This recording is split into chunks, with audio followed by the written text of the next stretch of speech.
In this video, I'm going to talk about The Listening Room, painted in 1958 by René Magritte.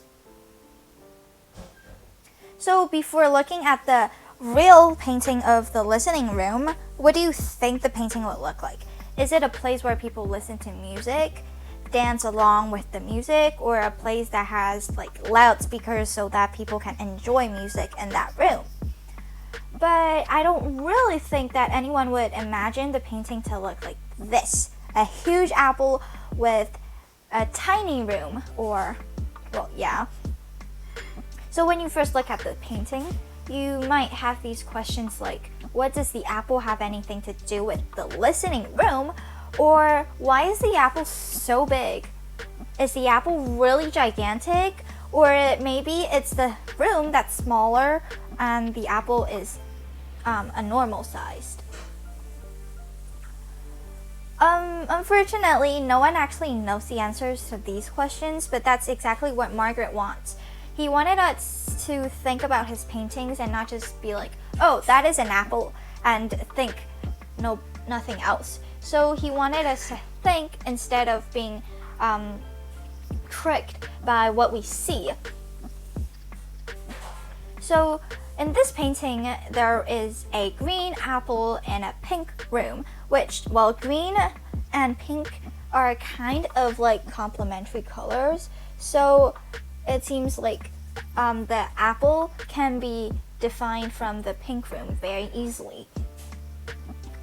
The light source came from the window, of course, so that when the things that are closer to the window are brighter and lighter. As you can see on the apple, there is a part that's kind of like totally white, so that the light reflects from the apple. And going further away from the window, the color suddenly turned darker. It's not only the apple, but also the white on the ceiling, the pink on the walls, and also the brown on the floor. So everything is like going darker. There are even shadows on the apples, and also the one that are casted by the apple on the ceiling, on the wall, and on the floor.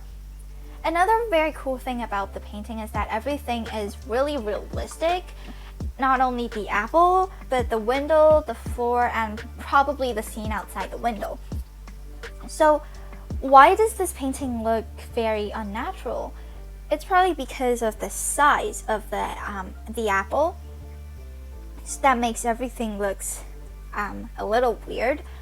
So thanks to Magritte's weird imagination making the apple so big and the room so small, and his great sense of lighting and shadowing, this painting looks realistic yet unnatural, which is also known as surrealism.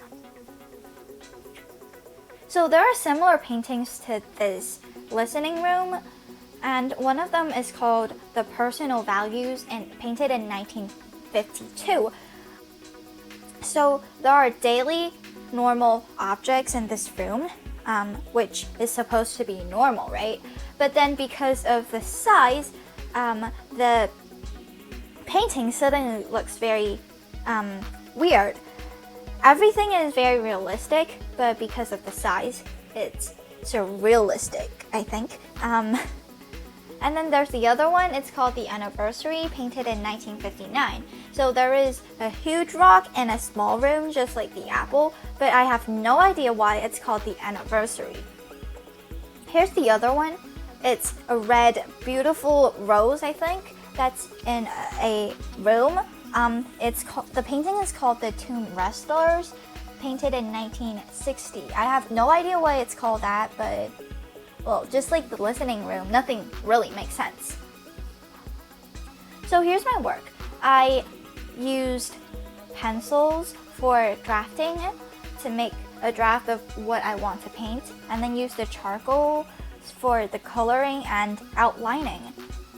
At last, it's the kneaded eraser. It's for lighting, or like the white part of the painting that I wanted after I drew everything gray. So this is how the painting turned out to be. I know it's not very great.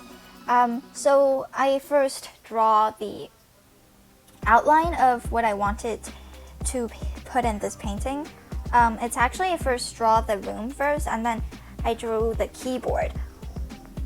So it's like I erased the part where I don't need later on.